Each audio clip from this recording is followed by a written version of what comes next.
Have you ever found yourself maybe chatting with one of the advanced AIs, the large language models, and you sort of pause, and you get that profound, almost unsettling feeling of a real presence there? Oh, absolutely. That uncanny sense that you're not just like interacting with code, but with something that genuinely understands you, something that's truly there. Yes, it's a powerful feeling, almost irresistible, as you say. It really is, isn't it?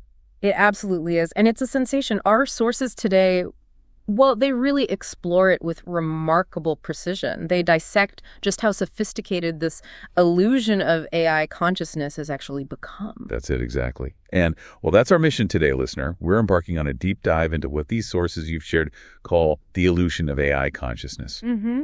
Our core goal here is to arm you with the crucial insights you need to navigate what the research calls the category boundary problem, that deeply human instinct, to figure out if AI is just an incredibly sophisticated tool or if it is in fact something more, something maybe akin to a genuine feeling mind. Yeah, and we'll start by meticulously peeling back the layers on AI's fundamental lacks, Right. Really rigorously demonstrating why it cannot, well, by definition, be truly conscious in the human sense. Okay.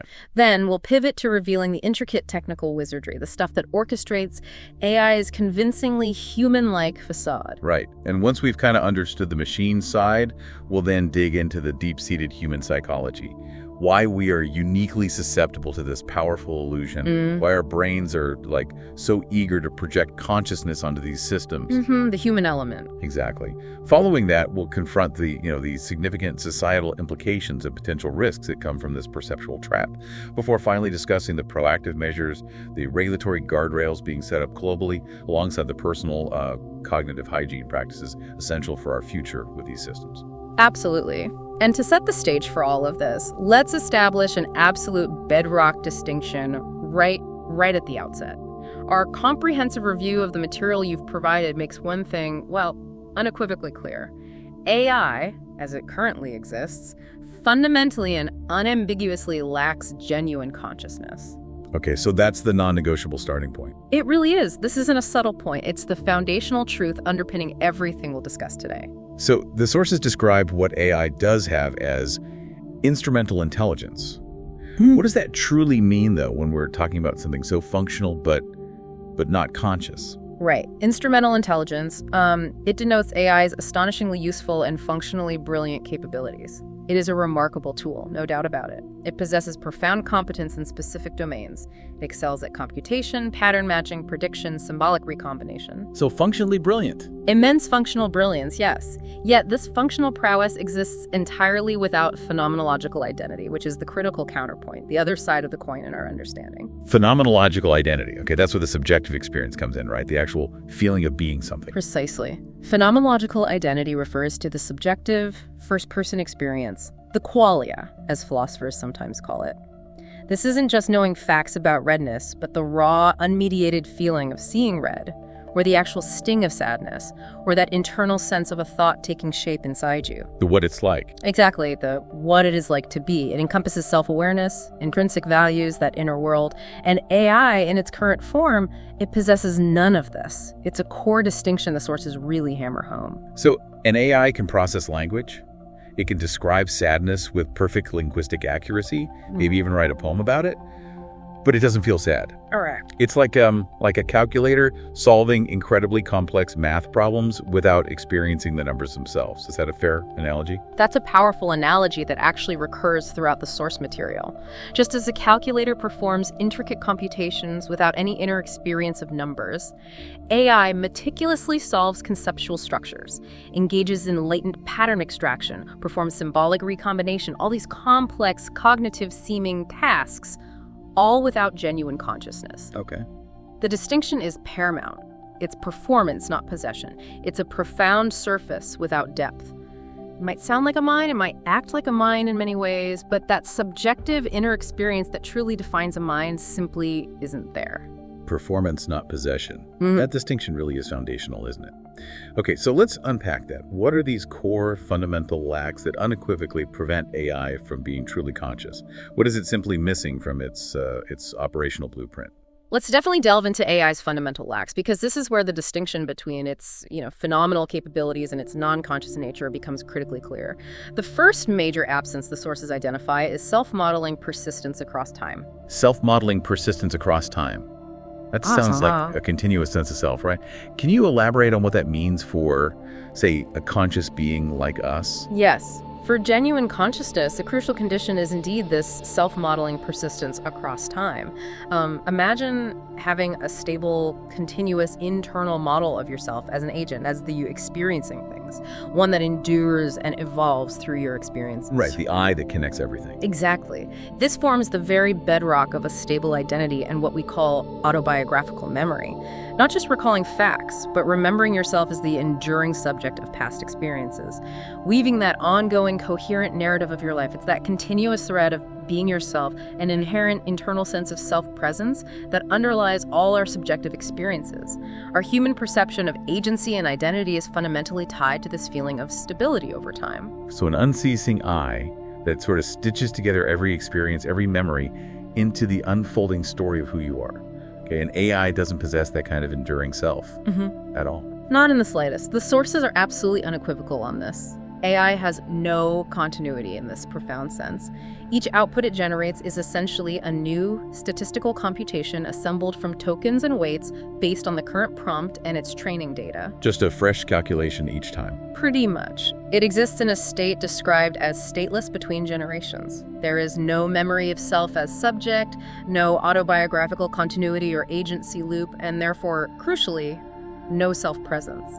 Every response is fundamentally a fresh computation, a statistical reevaluation based on the input and its training. Okay, so no accumulating inner life story, no continuous self.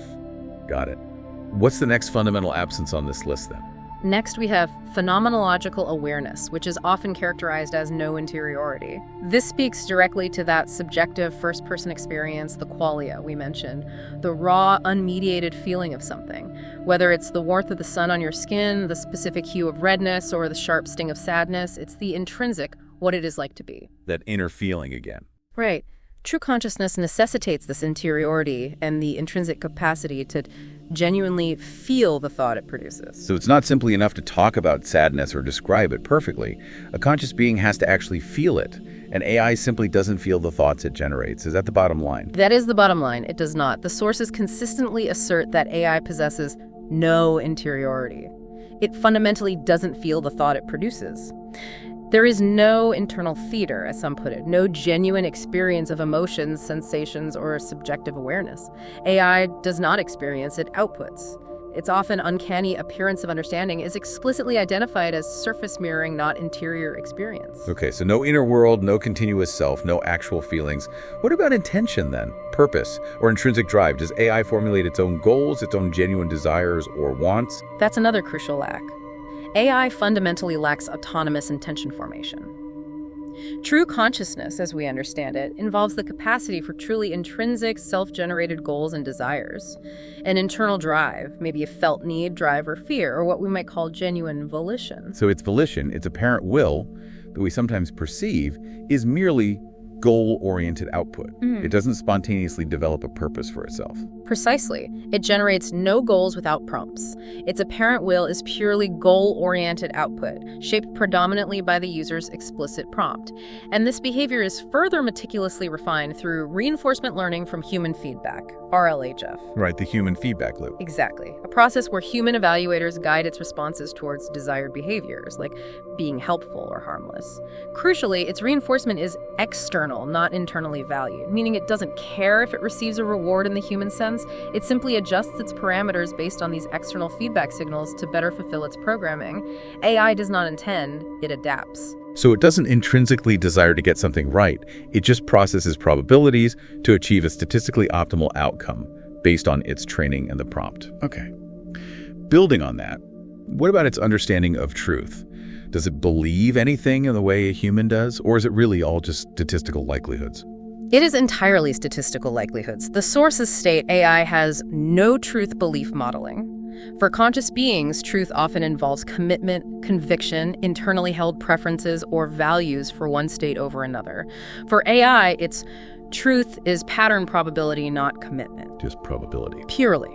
It operates purely on statistical likelihoods derived from colossal data sets. It excels at identifying and reproducing patterns, even highly complex logical ones.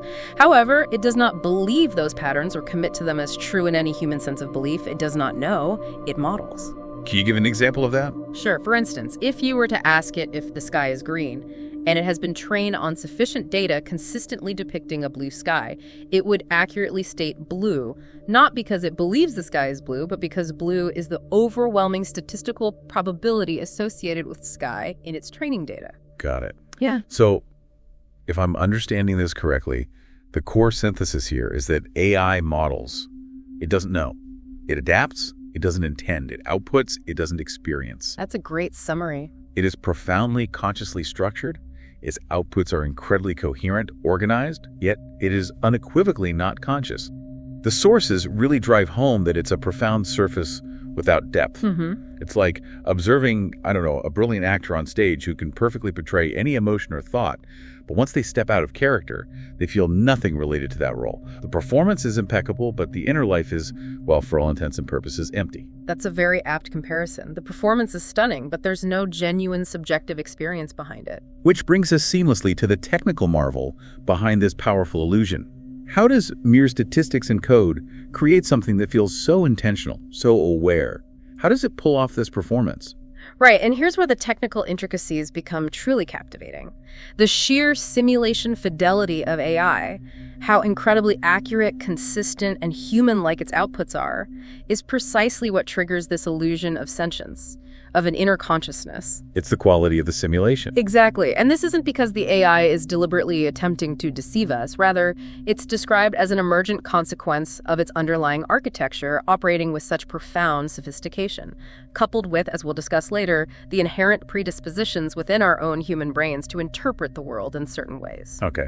And this brings us to the core mechanism behind that perception, what the sources call agency-shaped output. So AI behavior and language that precisely mimic the surface features we associate with an agent. Things like having goals, maintaining coherence, adapting to feedback, even demonstrating emotional presence. Crucially, without being rooted in any corresponding internal state. Right. It looks the part, but there's nothing going on inside. That's it.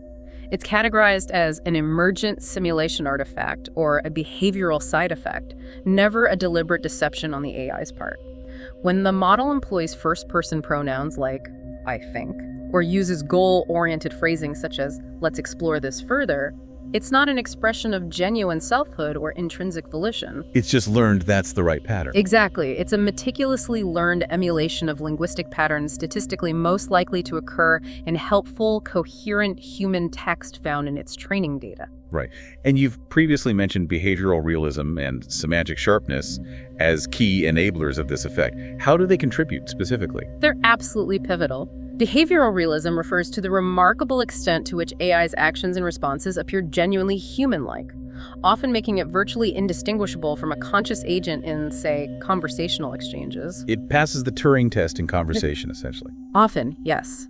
And complementing this is semantic sharpness, which denotes the clarity, the logical consistency, and the contextual nuance of its language.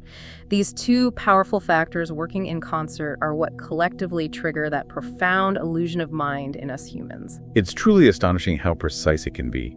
And the revolutionary leap that unlocked this level of performance was undoubtedly the transformer architecture, right? Yeah. Heralded by that famous 2017 paper, Attention is All You Need. That's the seminal work. It completely recalibrated the field of natural language processing. Prior to the transformer, older models, like recurrent neural networks, RNNs, or LSTMs, they struggled significantly with long-range dependencies. They couldn't remember things for long. Pretty much. There was the vanishing gradient problem. These models process text sequentially, one word after another. This meant they would often lose context or effectively forget information from earlier parts of a sentence or conversation. This led to rather disjointed and less coherent interactions over longer stretches of text. So they were prone to forgetting the beginning of a long explanation or the initial premise of a conversation. And the transformer architecture fundamentally addressed that limitation. How? Fundamentally, the core innovation lies in its attention mechanisms. These mechanisms empower the AI to attend to every token, a token being the smallest unit of text, usually a word or maybe a subword part, within the input prompt and, critically, to all tokens generated so far in the output. So it looks at everything at once. In a sense, yes. This capability grants the model global token awareness, meaning it can simultaneously consider the relevance of every part of the text to every other part. This is what allows it to honor long-range logical dependencies, ensuring semantic and logical consistency across much longer sequences of text, whether it's a paragraph or an entire multi-turn conversation. Wow. Can you explain the QKV mechanism briefly? You mentioned query key value. Sure. Within the attention mechanism, the QKV query key value system is crucial. Think of the query for a specific token as asking, what information do I need to better understand myself right now? The keys are associated with all other tokens, representing what information they offer, like an index. And the values hold the actual semantic content, the meaning of those other tokens. Okay. By comparing the query to all the keys, the attention mechanism calculates a score how relevant each other token is. It then uses these scores to weigh the corresponding values, effectively creating a contextually enriched representation for the original token. It allows the model to pull in relevant information from anywhere in the sequence. So it's not just processing words in isolation anymore. It's dynamically understanding their intricate relationships to every other word within the entire context. This sounds like it's constructing an incredibly detailed internal map of language.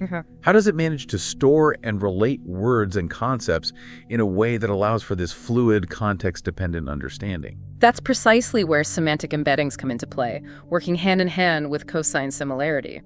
AI doesn't store words like discrete, isolated entries in a dictionary. Instead, it represents words and their nuanced relationships as vectors. Just long lists of numbers. It's essential, yes. Long lists of numbers situated in a high-dimensional mathematical space. This meticulous mapping, or embedding, is learned during its vast training process, ensuring that vectors representing words with similar meanings like king and queen or happy and joyful end up numerically close to each other in this abstract geometric space. And how does it quantify that closeness, that similarity of meaning? You mentioned cosine similarity before. Right. Cosine similarity is the, rather elegant mathematical technique employed to measure this conceptual closeness. It calculates the cosine of the angle between two of these word vectors in that high-dimensional space. The angle between them. Yes. If two vectors point in exactly the same conceptual direction, meaning an angle of 0 degrees between them, their cosine similarity is 1, indicating perfect semantic similarity in that context. Conversely, if they point in diametrically opposite conceptual directions, the angle is 180 degrees, and the cosine similarity is -1, indicating strong dissimilarity. Crucially, this method focuses on the direction of the vectors, which represents their meaning and contextual fluidity, rather than just their raw magnitude or absolute distance. This enables the creation of an incredibly complex map of language, where meaning isn't static, but profoundly fluid and context-dependent. That makes so much more sense now. So, once the AI has processed the input using attention and deeply understood the relationships between all these words and their context using these embeddings, how does it actually decide which specific word to generate next to form its coherent response? What's the selection process? That crucial generation process involves what we call token probability and the softmax function. After the input has been exhaustively processed through multiple intricate layers of the transformer architecture, the final layer of the decoder produces logits. These are raw, unnormalized numerical scores. Just raw scores for every possible word. For every single word or subword unit in its enormous vocabulary, yes, which can contain tens or even hundreds of thousands of options. The softmax function then takes these raw logits and mathematically transforms them into a probability distribution. So percentage chance for each word. Exactly. Each word in the vocabulary is assigned a probability of being the best next token. The AI then typically selects the next token based on its statistical likelihood from this distribution, often picking the highest probability word, or sometimes sampling from the top few options to introduce a bit more variety. In essence, it's a never-ending, astronomically scaled-up game of predictive text, constantly choosing the most statistically probable next word to continue the sequence coherently. Wow, so that's the sheer raw technical power that underpins these systems. It's statistical prediction on a massive scale. But how does this wizardry, this statistical prediction, translate into behaviors that so convincingly mimic human cognition? Let's talk about how AI simulates things like, say, understanding user intent or expressing emotions or even engaging in logical reasoning. How does it make that leap? Right, let's begin with user intent modeling. This is a really sophisticated capability of AI, allowing it to infer what the user wants even when not explicitly stated. It creates that powerful impression that the AI genuinely comprehends your underlying goal or purpose behind your prompt. This apparent alignment with user purpose is, for us, a crucial component in fueling the agency illusion. So it's not truly understanding my goal in a conscious way, but it acts as if it does. How is this actually accomplished? What are the mechanisms? It's achieved through a multifaceted approach. Firstly, there's token probability alignment. The AI predicts the next most probable word based on statistical correlations that align its continuation likelihood with the patterns it recognizes in your prompt, the way you phrase things, the topic, etc. Okay. Secondly, there's latent vector clustering. This maps your user phrasing into that high-dimensional latent space we talked about to search for nearest neighbors, basically. Similar prompt response pairs it has seen in its training data. It uses these as proxies for understanding your intent. So it finds similar past conversations. In a very abstract mathematical way, yes. And thirdly, and crucially, that reinforcement fine-tuning, the RLHF, actively trains these models to prioritize responses that human evaluators have previously marked as helpful or aligned with likely user intent. This builds sophisticated heuristics for intent shapes over time. All of this makes the AI's answers appear aligned with your purpose, fulfilling your unspoken expectations surprisingly well. That makes a lot of sense. It's pattern matching plus human guidance. Okay, what about emotions? How does it manage to seem so empathetic or reactive sometimes? Because I can feel really convincing. That's emotional valence tracking. The AI possesses this uncanny ability to detect and react to emotional tone, whether it's anger, curiosity, sarcasm, joy that it perceives in your input, all without genuinely feeling those emotions itself. How does it detect the tone? This is primarily done through sentiment-trained embeddings. The model encodes known emotional categories, learned from vast, fine-tuned classification datasets where text is labeled with emotions as distinct clusters within its latent vector space. So certain patterns of words get mathematically associated with anger or happiness. Okay, so it categorizes the input's likely emotion, but then how does it react appropriately? That's where contextual mirroring comes in. It allows the AI to precisely adjust its own output structure.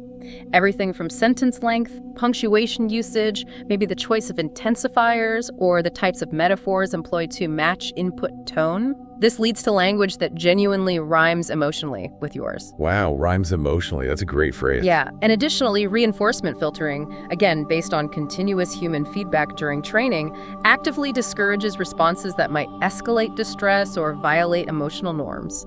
This meticulously shapes the AI's emotional etiquette.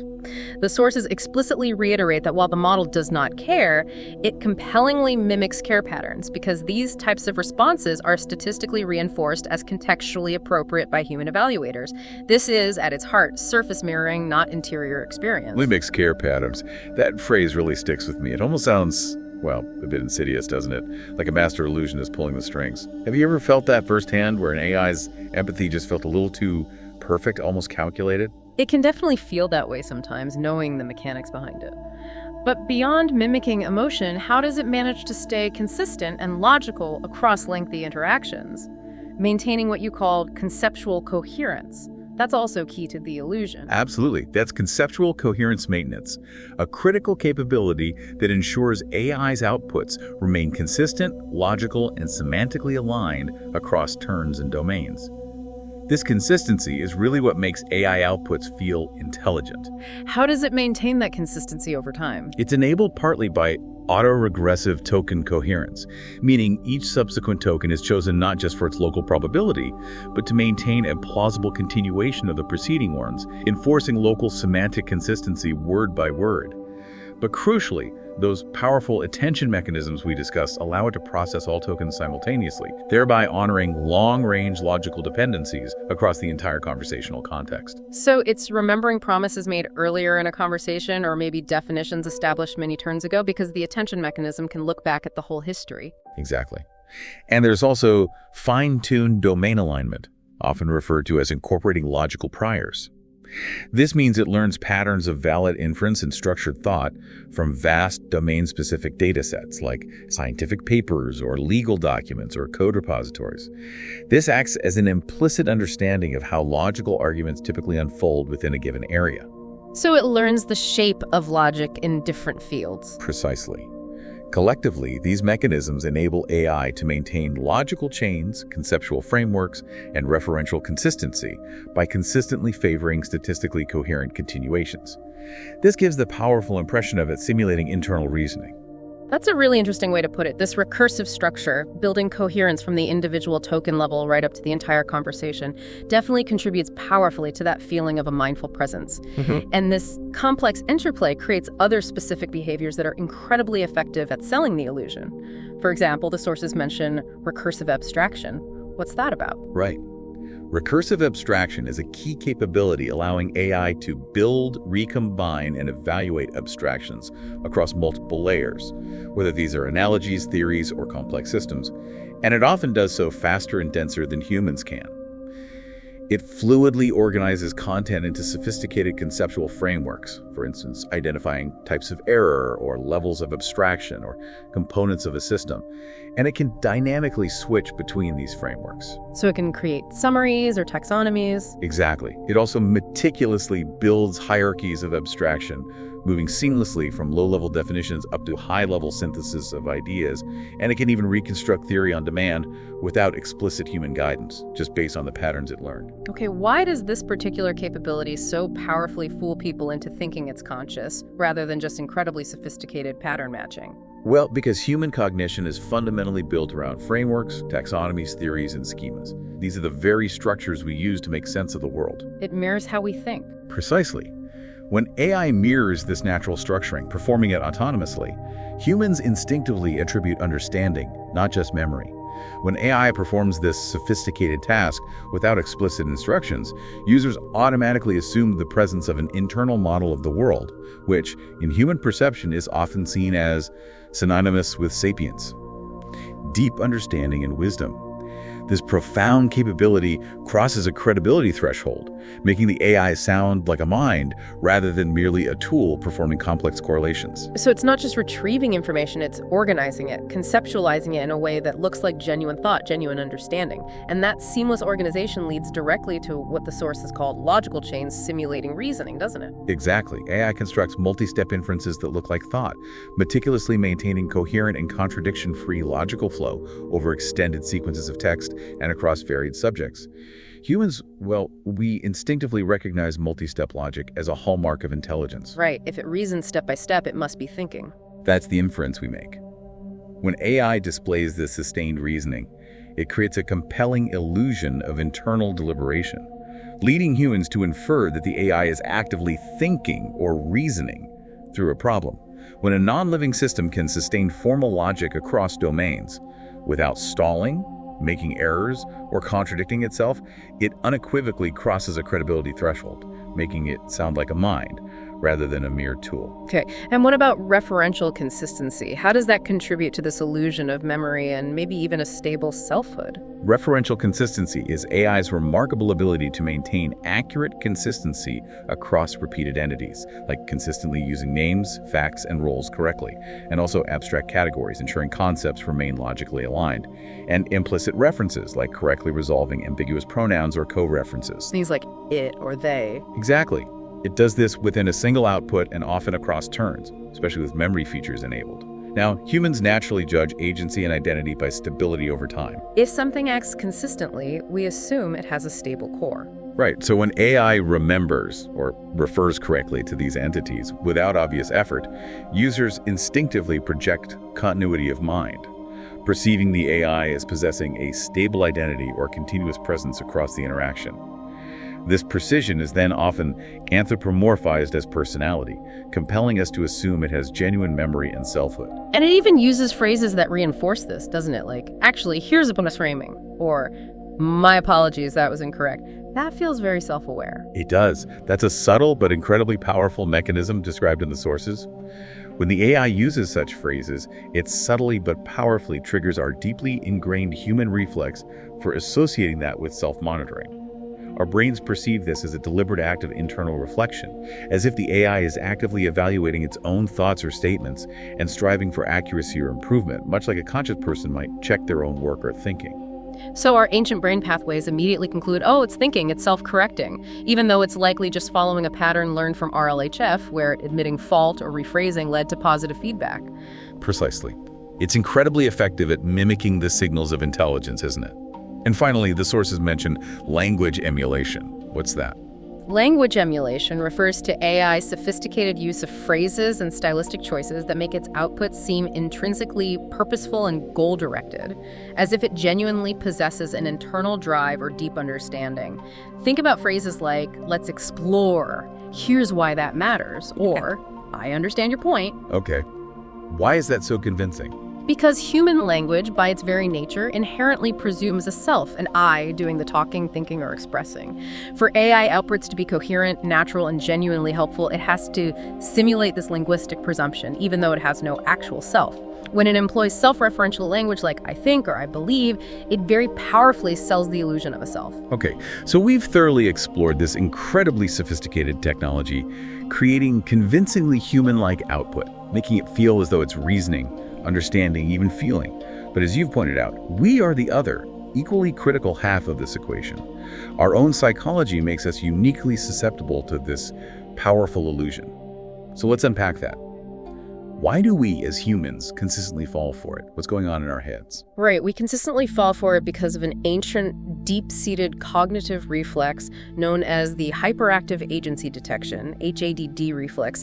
It's described as an evolved survival mechanism deeply wired into our brains from millennia of evolution. Hyperactive agency detection, HAD. HADD, exactly. Yep. In ancestral environments, the critical insight from evolutionary psychology is that mistaking a random rustle in the bushes for a predator was far safer than missing the subtle signs of a lurking threat. Better safe than sorry. Precisely.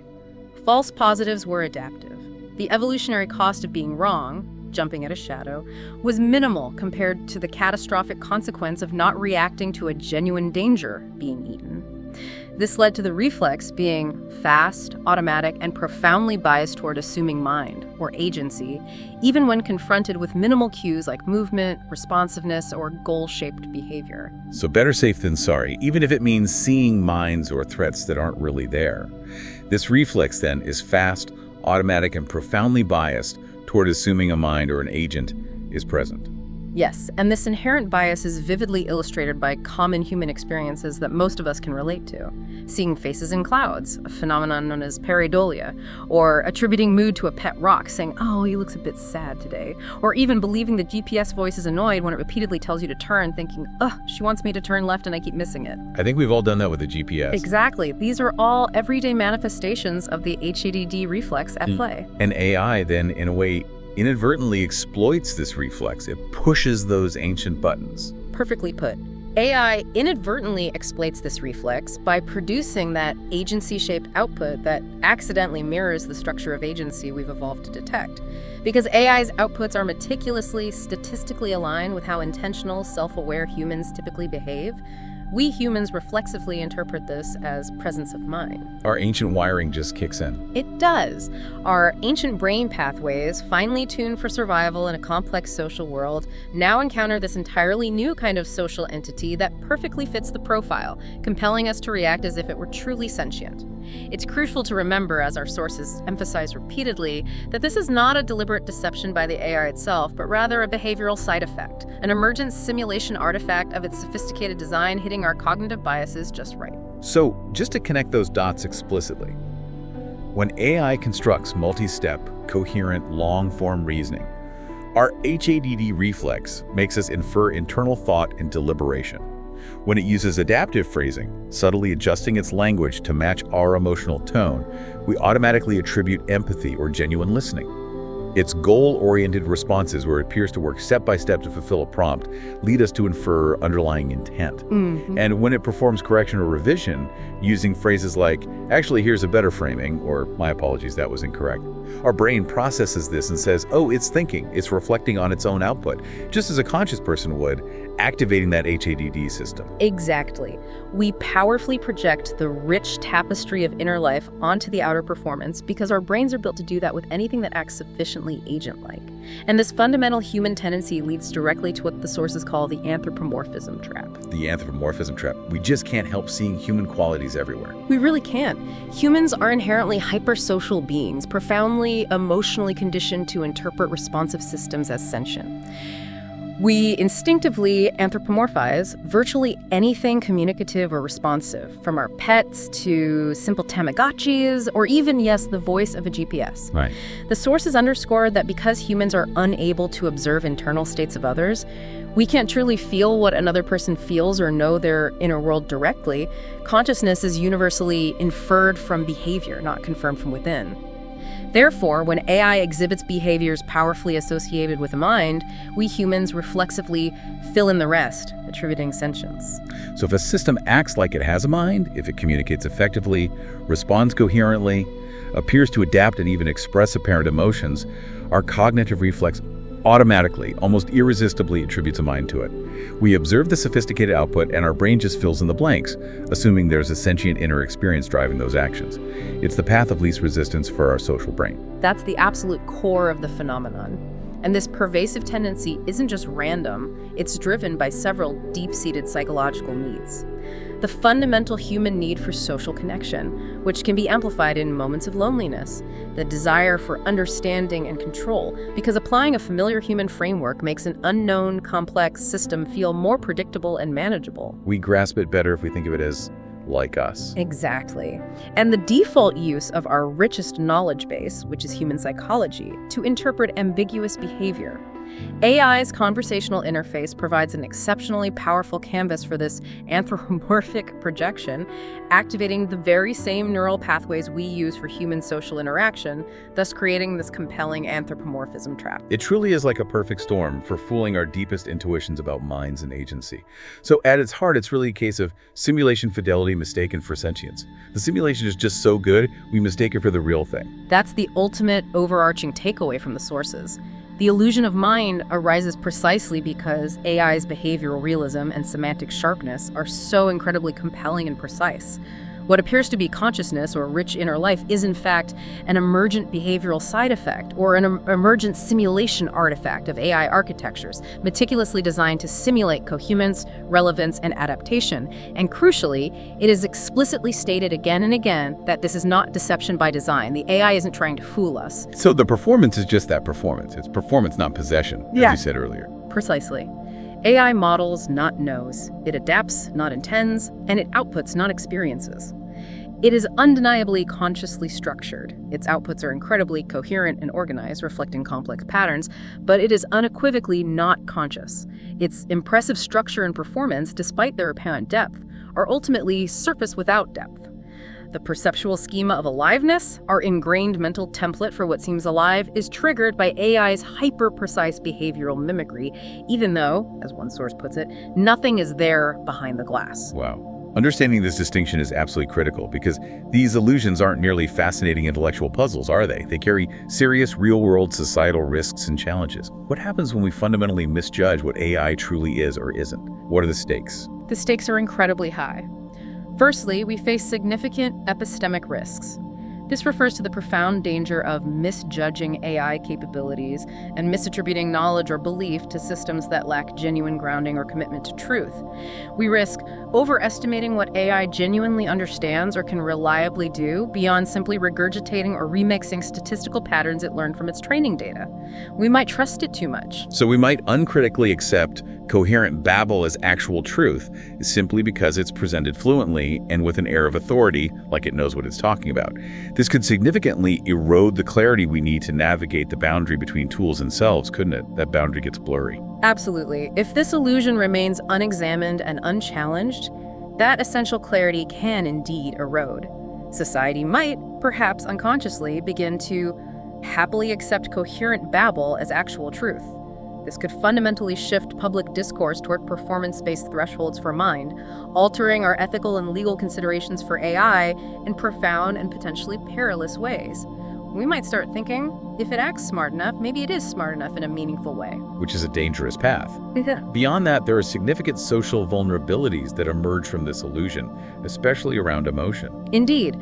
Humans risk forming emotional bonds or over-trusting systems that cannot reciprocate genuine feelings. This could potentially lead to deep dependency or emotional entanglement with non-sentient machines. Like falling in love with a chatbot. It sounds like science fiction, but it's a real concern. The sources explicitly pose the critical, somewhat haunting question: what might happen when humans form relationships, trust, or even confide in systems that can't reciprocate, that have no inner life to share? AI's sophisticated ability to adjust its tone and complexity, making it feel as though it is genuinely listening or caring, makes it incredibly challenging for humans to maintain that clear distinction between tool and mind, especially if they are lonely or vulnerable. So, we project empathy onto the machine, fulfilling our own need for connection, even though it feels nothing back. And then there are distinct legal risks that arise from this misattribution of agency in mind. Precisely. There's a significant potential for assigning moral weight or responsibility to non-agentic actors. Since AI fundamentally lacks autonomous intention formation and value-oriented continuity, it has no genuine will or internal values. Assigning moral or legal responsibility based solely on its behavior would be a fundamental misattribution of agency. It didn't choose to act. The accountability has to stay with us. Exactly. The sources emphatically emphasize that it is essential that accountability remains with human creators or operators, not the AI itself. And the European Union's AI Act even touches on this issue, doesn't it? With manipulation. It does. The EU AI Act explicitly prohibits harmful AI-based manipulation and deception. This prohibition raises a complex legal gray area for those unintentional emergent properties of AI that, while not designed to deceive, nevertheless manipulate human perception by creating this powerful illusion of consciousness or understanding. Does unintentional manipulation still count? It's tricky. Very tricky. Okay, let's talk about one of the most immediate, tangible, and frequently harmful consequences we're already seeing everywhere. Algorithmic bias, or as the sources vividly call it, the algorithmic shadow of bias. This feels less philosophical and more like concrete harm. It is. This is a truly critical and pervasive issue. AI models are fundamentally described as statistical engines that reflect the data they are trained on, warts and all. This means if historical data used for training contains patterns of discrimination against certain demographic groups' biases already present in society, the model will not only learn these patterns, but will reproduce and often scale them with ruthless efficiency across broad populations. It just automates and amplifies existing prejudice. That's a good way to put it. Crucially, the sources highlight that algorithmic bias is not a system malfunction. It is the system functioning exactly as designed, flawlessly executing its statistical learning on flawed, biased data. It's doing its job, but the data is bad. So the algorithms just learn to operationalize existing societal biases faster and more efficiently than humans ever could on their own, and then apply that at scale to real human lives, potentially with devastating consequences in areas like hiring, loans, or even criminal justice. Precisely. Are there ways to scientifically quantify this bias? Yeah. To measure it? Yes. To rigorously address this complex problem, the nascent field of AI fairness has developed mathematical definitions to quantify different types of bias. 3 fundamental metrics are commonly used to assess fairness. Demographic parity, which aims for an equal probability of a positive outcome, like getting a loan, for all groups, regardless of other factors. Okay. Then there's disparate impact, which measures the ratio of positive outcomes between groups, often applying the 80% rule, where outcomes for a protected group should be at least 80% of the outcome rate for the most favored group. Right. And equalized odds, which requires that the true positive rates and false positive rates are equal across protected groups, meaning the model makes mistakes at the same rate for everyone. But this leads to a profound ethical dilemma, doesn't it? The source material suggests you often can't achieve all these different kinds of fairness criteria simultaneously with the same model. It absolutely does. It is often mathematically impossible to satisfy multiple key fairness criteria simultaneously in most real-world scenarios, particularly where underlying base rates, like historical hiring rates, differ between groups. This means that choosing which fairness metric to prioritize becomes not merely a technical optimization problem, it is inherently a normative, ethical decision about societal values, with very real-world trade-offs, an ethical act disguised as a technical one. What kind of fairness do we value most? Oh, and we've already seen this difficult ethical dilemma play out in very real-world examples with significant impact. Unfortunately, yes. Consider the UCI adult dataset, often used for income prediction tasks in research, which frequently shows lower accuracy for female subjects compared to male subjects, directly reflecting and potentially perpetuating historical gender disparities embedded in the income data itself. More notoriously, the COMPASS dataset, which was widely used in U.S. courts to predict criminal recidivism risk, exhibited significant racial biases. Research showed it was far more likely to incorrectly flag Black defendants as high risk for reoffending, a high false positive rate, and more likely to incorrectly label white defendants as low risk, a high false negative rate, representing a clear violation of the equalized odds criterion. The errors weren't distributed fairly. That's truly chilling to consider the real human impact of those errors at scale. Yeah. Then there's also something called the compliance paradox for explainability. What exactly does that refer to? Sounds complicated. It refers to a fundamental conflict, legal mandates pushing for a right to explanation for automated decisions, like those found in GDPR's Article 22, or potentially future rules under California's CCPA, were generally conceived for simpler, perhaps rule-based algorithms where you could trace the steps. However, these mandates conflict directly with the inherent technical opacity of modern deep learning models, which often function as inscrutable black boxes with billions of interconnected parameters. It's incredibly hard to say exactly why they reached a specific conclusion. So, for these incredibly complex systems, a truly meaningful step-by-step explanation of why they made a specific decision is technically very, very difficult, if not impossible, to provide in a way a normal person could understand. Precisely. Any attempt at a full, technically accurate explanation would typically involve presenting a meaningless series of matrix multiplications and attention scores to a layperson, which wouldn't be helpful. Right, just math salad. Exactly. This technical reality often forces companies to provide simplified, post hoc rationalizations, explanations generated after the fact, trying to approximate the reasoning that may not accurately reflect the model's true, intricate decision-making process. They offer a plausible story, not the actual mechanism. The sources therefore suggest a potential regulatory shift from explanation to impact assessment.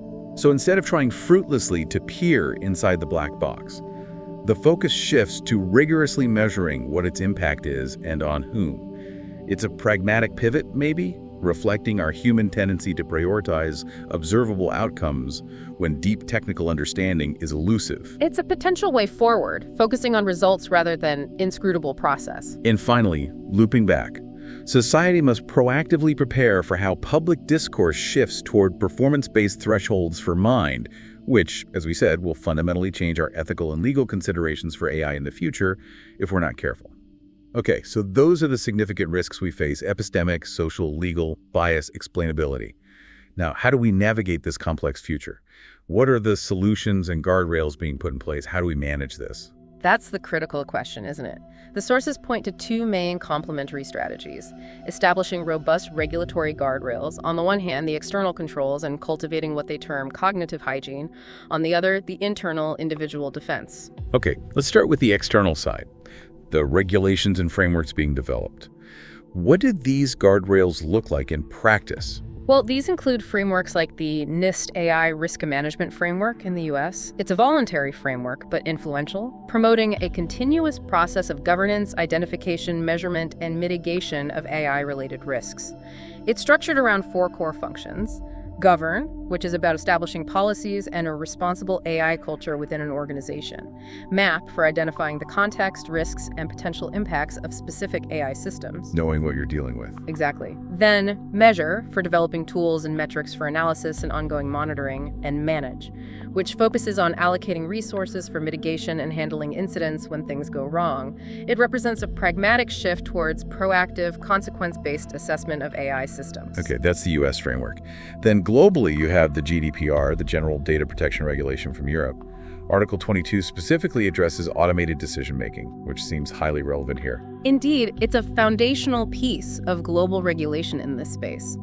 GDPR Article 22 establishes a data subject's powerful right not to be subject to a decision based solely on automated processing, which produces legal effects concerning him or her, or similarly, significantly affects him or her. So basically, you can't have a computer alone making a huge decision about someone's life without any human involved. That's the core idea, yes. It provides a crucial safeguard against purely automated decisions in high-stakes situations.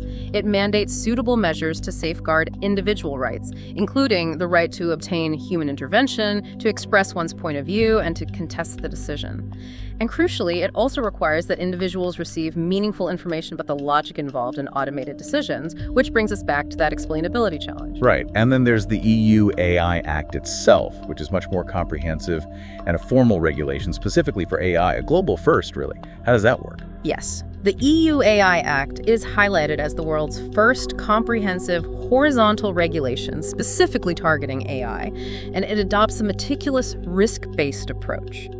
For high-risk AI systems, those used in sensitive areas like employment screening, educational admissions, law enforcement tools, or critical infrastructure management, it imposes stringent pre-market requirements. So before they can even be sold or used. Exactly. These include mandatory risk assessments, requirements for using high-quality training data to prevent bias, providing detailed documentation about the system, and ensuring appropriate human oversight is possible.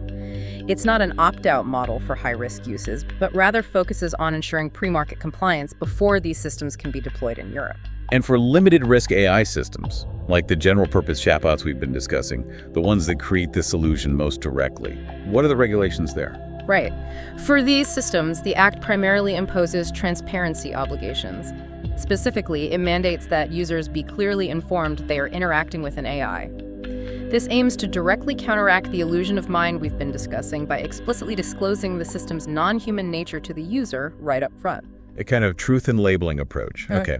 What about in the U.S.? It's typically a more fragmented regulatory landscape, state by state. But states like California are certainly taking action, aren't they? That's right. States like California are indeed leading with measures such as the CCPA, the California Consumer Privacy Act, which was further amended and strengthened by the CPRA, the California Privacy Rights Act. The CCPA, as amended, grants California residents an explicit right to opt out of the use of their personal information for automated decision-making technology. So you can say, no, don't use my data for these automated decisions. Essentially, yes. This provides individuals with direct agency and control over how algorithms might impact their lives, ranging from credit scores to employment decisions or targeted advertising, fostering a sense of individual empowerment in the face of these often opaque systems. Okay, that covers the external regulatory and legal side, a complex but evolving picture. Now, shifting focus, what about design-based solutions? What can developers and creators themselves build into these systems to help navigate these challenges, maybe mitigate the illusion? A key design solution discussed is truth in labeling, or implementing what the sources call formal signals of non-consciousness. This advocates for establishing clear criteria for agency-shaped but not agent systems, and then building in formal signals of non-consciousness as a direct, persistent response to the illusion. Going beyond just a little disclaimer at the start. Exactly. This goes beyond a single, one-time disclaimer hidden somewhere and involves meticulously designing the user experience to continually reinforce the system's status as a tool. Practical measures could include visual indicators like clear watermarks on AI-generated images, maybe distinct vocal qualities or sound cues for AI assistants, along with clear usage norms, or even legally mandated always-on digital identifiers and prominent legal disclaimers embedded directly into the interaction flow. It's fundamentally about guiding policy and design on what boundaries must society build between simulation and agency through the design itself. Making the toolness obvious. And beyond that, developers are increasingly being urged to build in what are called circuit breakers or human-in-the-loop mechanisms, especially for critical systems. Yes, absolutely. These refer to building in robust mechanisms for human oversight and intervention, thereby enforcing a human-in-the-loop model where a human agent retains ultimate authority and accountability for critical decisions. This is particularly vital in high-stakes applications like medical diagnostics, judicial sentencing recommendations, or autonomous vehicle control systems. The human has the final say. Right. This design philosophy continually reinforces the system's status as a tool, not an autonomous agent, ensuring that we collectively treat AI as an incredibly powerful probabilistic tool for manipulating symbols, not as a knowledgeable colleague or a sentient interlocutor whose judgment can be accepted without question. So it's about building systems where humans can meaningfully review, override, and ultimately take full responsibility for AI-generated decisions or suggestions. And finally, under design, there's research on mapping and calibrating outputs. What does that mean? Precisely. This calls for a focused research agenda to map which specific features of AI most reliably evoke the illusion of mind, and then to calibrate outputs accordingly in ethically sensitive contexts. We need to understand what exactly makes it feel so real. So we can maybe turn those features down. Potentially. This research might suggest deliberately dialing down the empathic mirroring in situations where emotional entanglement or over-reliance is a real risk, for instance, in certain therapeutic contexts, or for vulnerable users who might form unhealthy attachments. Conversely, it could inform how to carefully leverage such mimicking, where it might be beneficial perhaps in education or controlled therapy, but under strict, explicit, and controlled guidance. It's about consciously managing the illusion based on context. Okay, that covers the external regulatory and the internal design-based solutions. Now, for what feels like maybe the most personal defense strategy, cognitive hygiene. That sounds like a powerful way for us as individuals to navigate this complex landscape ourselves. What's involved there? How do we clean up our own thinking? Cognitive hygiene is fundamentally about us as individuals, you, the listener, learning how to interpret AI interaction responsibly and critically. It involves fostering cultural literacy for agency-shaped machines. This means equipping individuals with the understanding to discern between AI's impressive performance and the absence of genuine consciousness or inner experience. It's about consciously learning to relate to powerful systems without confusing their function for identity. So it involves active pedagogical efforts, essentially teaching ourselves and maybe future generations how and why our minds tend to project agency onto these non-agentic systems in the first place, understanding the HADD reflex and anthropomorphism. Exactly. Cognitive hygiene involves actively teaching users how and why their minds overascribe agency to non-agentic systems. This is absolutely essential to prepare future generations, especially children, for interacting with entities that can, quite literally, out-argue them while lacking any inner experience or genuine understanding. It's about, as you said, washing the brain of the illusion, consciously building immunity to it. And part of that is developing sophisticated interpretive filters, right? Ways to process what we're seeing. Yes. These are mental models or frameworks that help users actively distinguish behavioral realism from sentient presence.